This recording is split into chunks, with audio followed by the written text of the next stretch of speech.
today's Parents' Day.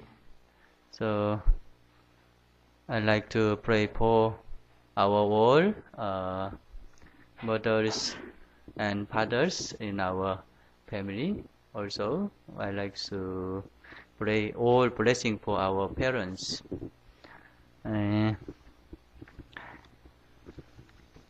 Also, today, I'd like to give the topic, the grace of God from heaven. This is maybe 8th title, transforming grace. Today I'd like to talk about again the transforming grace with the story of a famous violinist, the gifted concert violinist. Maybe all our members know Niccolo Paganini was playing before a packed house at night, surrounded by a full orchestra.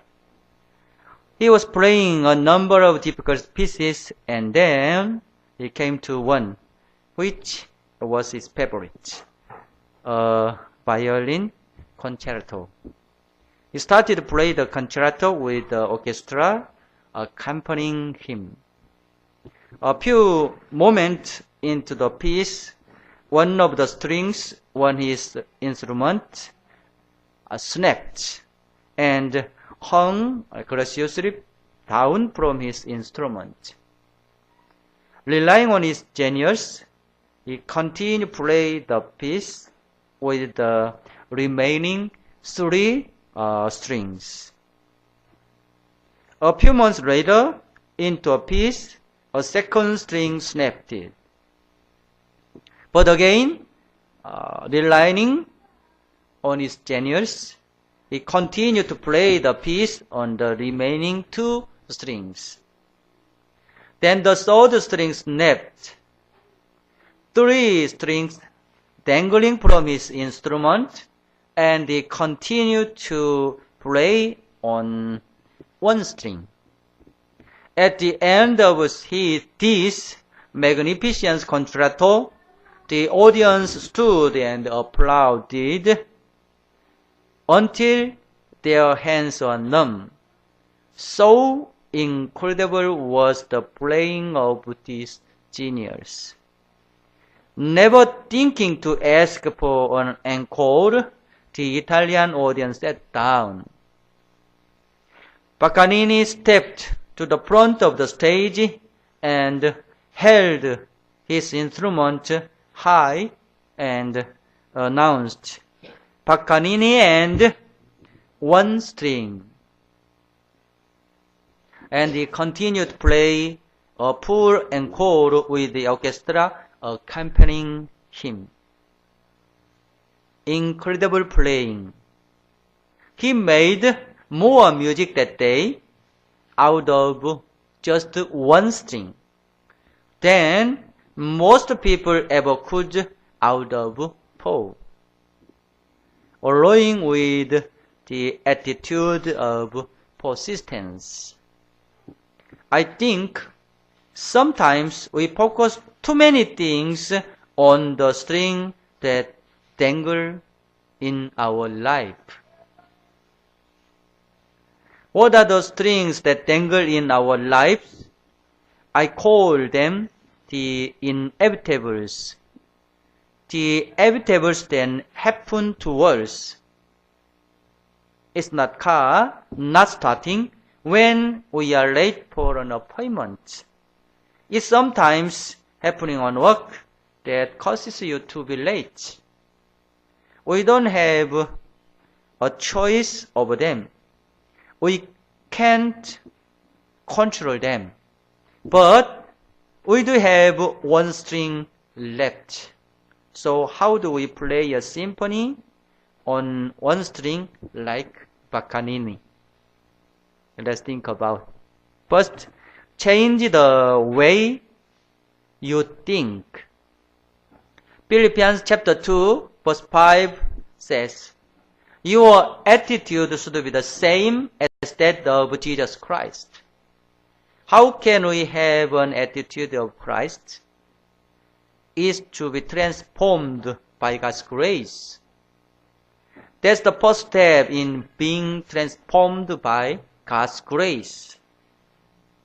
Romans 12 verse 2 says, "Do not conform any longer to the pattern of this world, but be transformed by the renewing of your mind, then we will be able to test and approve what God's will is, His good, pleasing, and perfect will."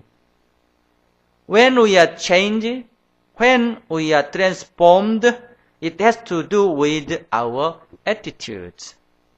Our attitude has a great deal with what we put in. Our attitude is an inward feeling, expressed in a behavior. All of us don't want to have problems in our lives, but problems we have can be the blessing coming into our life. If we can have the right attitude. Here's the blessing of problems.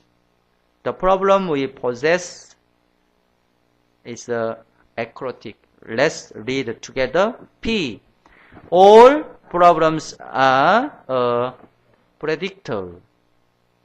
Problems have the ability to predict our success or failure based on how we respond to them, how we transformed or changed by them.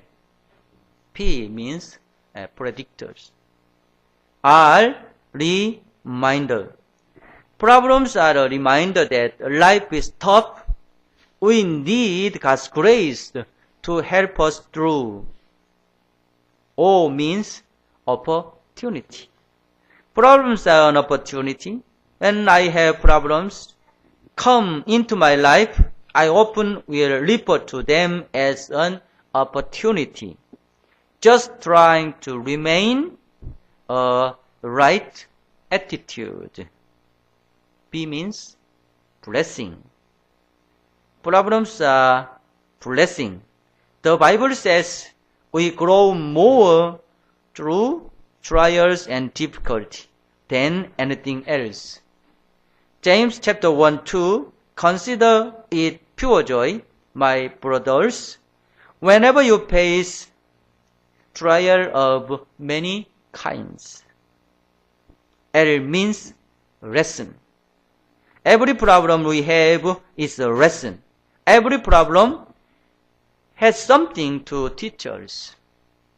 E means everywhere. Problems are everywhere. You have problems. Also, I have problems. All God's children have problems. They are inevitable. M means message. Problems send us message of where God wants to grow us. Remember, adversity promotes a spiritual maturity. God is more interested in our character than our comfort. S means solvable. All problems are solvable in the light of transforming grace. What God has done to us, He wants to do through us.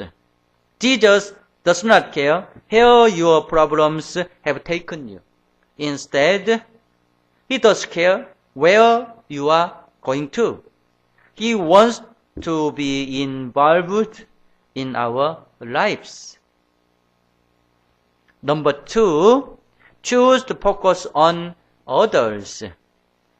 Our world tells us something different. Our world tells us to focus on me, my problem, my opportunities. But the Bible tells us to focus on others. I want to introduce a story of a school teacher, Miss Thompson. Every year when he met her students, he would say, "Boys and girls, I love you all the same. I have no favorites." Of course, he wasn't being completely truthful. Teachers have students that they like more than others. In fact, some teachers have students they just don't like. Teddy was a boy Miss Thompson just didn't like. His hair was unkempt. His clothes have a musk smell. He certainly was an attractive boy. He wasn't likable. One day, she had Teddy's records. She knew more about him than he wanted to know. The records read, first grade, Teddy shows promise with his work and attitude, but he has a poor home situation. Second grade, Teddy could do better. His mother is seriously ill. He receives little help at home. Third grade, Teddy is a good boy, but he is too serious. He's a slow learner. His mother died this year. Fourth grade, Teddy is very slow, but well behaved. His father shows no interest. After that, Christmas came, and the boys and girls in Miss Thompson's class brought her Christmas present. They piled them high on her desk, and among them was one from Teddy. His gift was wrapped in the brown paper bag, held together with some scotch tape. On the package was written the simple words, "For Miss Thompson, from Teddy." When he opened Teddy's present out, he saw a bracelet with half the stones missing and half a bottle of cheap perfume. The other boys and girls in Miss Thompson's class began to rap over Teddy's gift. But we quickly put on the bracelet and put some perfume on her wrist and held it up for the boys and girls to smell. "Doesn't it smell lovely?" said Miss Thompson.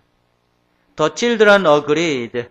At the end of the day, when school was over and all the children was leaving, Teddy lingered behind her. Finally came over to her desk and said softly, "Miss Thompson, you smell just like my mother, and her bracelet looks really pretty on you too. I'm glad you like my present." When Teddy left that day, Miss Thompson got down on her knees and he asked God to forgive her.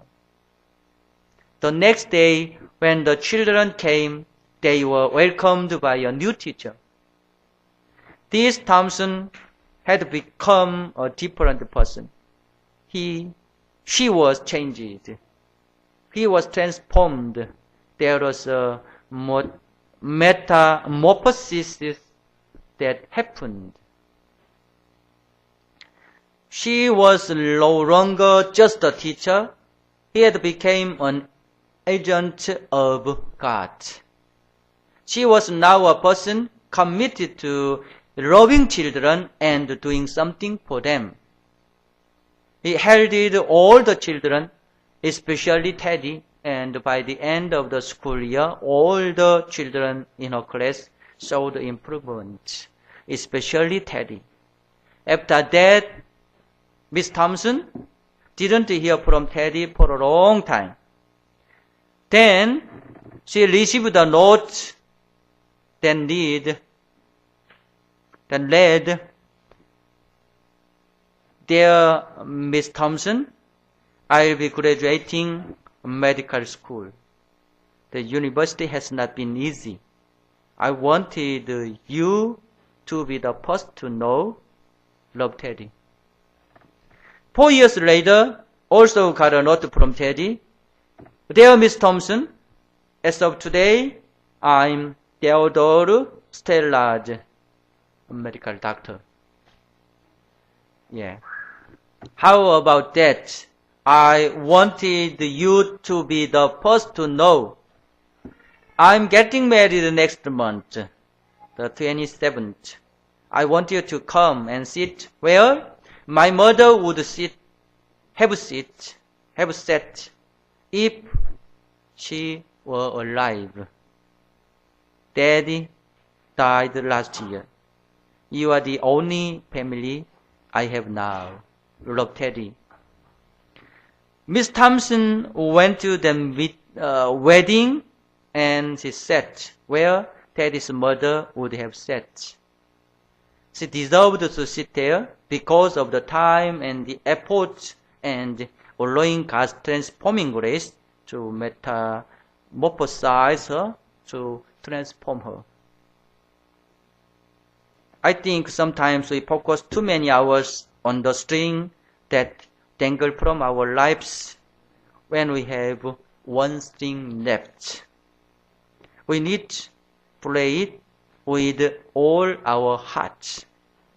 The Bible says we need to invest in others. We make a living by what we get, but we make a life by what we give. I try again. We make a living by what we get, but we make a life by what we give. We need to focus. We need to choose to focus on others. Last, third, charge through your quitting points. What's the quitting points? Maybe you have had a great relationship, a great week with God this week. You feel He's in control of your life. Then those inevitable hitters, those strings that dangle from our instrument, the strings that dangle from our lives. We feel like God has abandoned us. He's not near us. We are at a spiritual quitting point. It's much easier to quit something than continue. It's easy to skip church and enjoy a nice day at home or the mountains. It's easier to play than to practice. It's easier to do what we want rather than what God wants. The Bible says in Philippians chapter 3, verses 13 to 14, I don't consider myself yet to have taken hold of it. But one thing I do, forgetting what is behind and straining toward what is ahead, I press on toward the goal to win the prize for which God has called me heavenward in Jesus Christ. Adversity helps promote endurance. When problems and difficulties come into our lives, through enduring them, we can take a step further into our maturity works.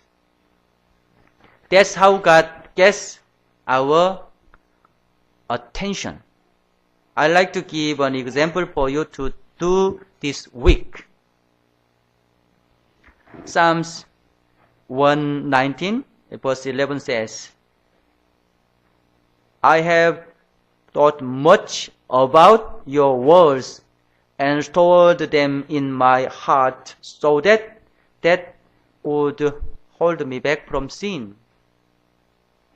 Memorize, personalize.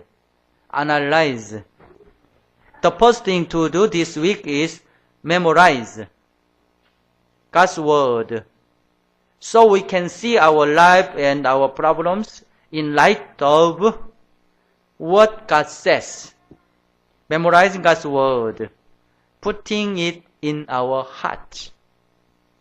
The second is personalized. For practice, we can make a question, why would I be afraid? And the Bible says, God did not give us a spirit that makes us afraid, but a spirit of power and love and self-control. It's a kind of personalizing God's words. Then the last is analyzing. Analyze life situation in light of what God's word says. God's word says that His word is a light unto our feet that lights the path in front of us. By putting God's word in our hearts, when problems arise, we have clear focus. The word enthusiasm really means within God. We should be excited about what's going on. Even when we are down to one string, we should be excited like Paganini and play it to all our potential. Today, you may find yourself down to one string. That's okay. Play it. It's your choice. God bless you.